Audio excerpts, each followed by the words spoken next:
नमस्कार, आदाब। न्यूज़ 5 जमशेदपुर में आपका इस्तकबाल।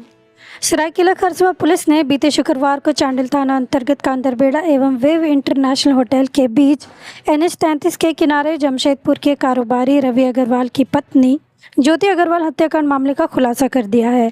उक्त हत्याकांड में ज्योति के पति यानी कारोबारी रवि अग्रवाल ही मुख्य साजिशकर्ता निकले, जिन्हें पुलिस ने 3 अन्य सहयोगियों के साथ गिरफ्तार कर न्यायिक हिरासत में भेज दिया है। पुलिस की गिरफ्त में आए 3 अन्य अपराधकर्मी पंकज कुमार साहनी, रोहित कुमार दुबे और मुकेश मिश्रा है, जो जमशेदपुर के बाबूडी लाल भट्टा के रहने वाले हैं। पुलिस ने उनके पास से एक लोडेड देसी कट्टा, एक जिंदा कारतूस, रवि अग्रवाल के पास से 2 एंड्रॉयड स्मार्टफोन, रोहित कुमार दुबे के पास से 1 एंड्रॉयड स्मार्टफोन, मुकेश मिश्रा के पास से 1 स्विफ्ट कार और 2 एंड्रॉयड स्मार्टफोन और पंकज साहनी के पास से 1 एंड्रॉयड फ़ोन बरामद किया है। इस संबंध में जानकारी देते हुए सरायकेला खरसवा जिला के SP मनीष टोप्पो ने बताया कि मृतका ज्योति अग्रवाल के पिता प्रेमचंद अग्रवाल ने लिखित आवेदन दिया था, जिसमें उन्होंने अपने दामाद यानी मृतका के पति रवि अग्रवाल के विरुद्ध षड्यंत्र के तहत उनकी बेटी की गोली मारकर हत्या करने का आरोप लगाया था। इसके बाद चांडिल SDPO के नेतृत्व में एक टीम का गठन किया गया। टीम ने तकनीकी साक्ष्य के आधार पर अनुसंधान के क्रम में पाया कि मृतका के पति के साथ शादी के बाद से ही अनबन चल रहा था। आए दिन दोनों के बीच लड़ाई झगड़ा होता था, जिससे वो अपने पत्नी को सहन नहीं कर पा रहे थे। जिसके बाद रवि अग्रवाल, मुकेश मिश्रा तथा उनके 4 अन्य साथी के साथ 16 लाख रुपए की सुपारी देकर अपनी पत्नी को जान से मारने की योजना बनाई। उन्होंने बताया कि योजना के अनुसार पूर्व में 2 बार असफल हो गया, मगर 29 मार्च को निर्धारित योजना के अनुसार रवि अग्रवाल ने अपनी पत्नी तथा बच्चों के साथ बालीगुमा स्थित मिनी पंजाब होटल से खाना खाकर चांडिल थाना अंतर्गत कांदरबेड़ा एवं वेव इंटरनेशनल होटल के बीच हाईवे के किनारे उल्टी करने के बहाने अपनी कार खड़ी कर दिए। इसके तुरंत बाद मुकेश मिश्रा 3 अन्य साथी के साथ उक्त स्थल पर पहुंचा और ज्योति अग्रवाल को सुनियोजित तरीके से कनपट्टी पर बंदूक से गोली मारकर हत्या कर दी। 23/3/24 को रात 10 बजे के लगभग में चांडिल थाना क्षेत्र से हम लोग को सूचना मिली कि एक कार में फायरिंग हुई है। पता करने पे पता चला कि रवि अग्रवाल है, उनके ऊपर फायरिंग हुई है और उनकी पत्नी गोली लगी है और उनको हम लोग तुरंत हॉस्पिटल पहुंचाए।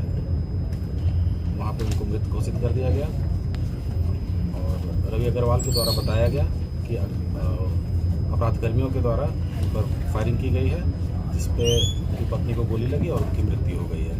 उनके द्वारा ये भी बतलाया गया कि पिछले कुछ महीनों से उनसे रंगदारी मांगी जा रही थी और रंगदारी नहीं मांग देने के कारण ही इस प्रकार की घटना उनके परिवार के ऊपर हुई है।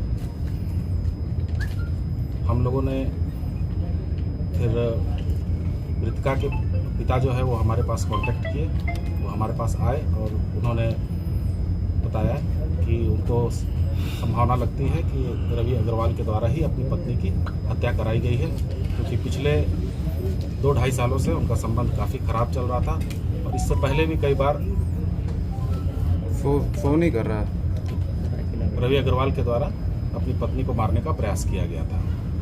तो हम लोगों के द्वारा दोनों तरफ से कार्रवाई की गई। जो उनके ऊपर जो रंगदारी मामला था उस पर भी हम लोग काम करना स्टार्ट किए और मृतका के पिता के द्वारा जो आरोप लगाया गया था रवि अग्रवाल के ऊपर, उस पहलू पर भी हम लोगों ने जांच स्टार्ट किया और हमारी पुलिस की टीम जो है वो मानवीय सूचनाओं के आधार पर एवं तकनीकी सूचना के आधार पर हम लोगों ने एक व्यक्ति को गिरफ्तार किया।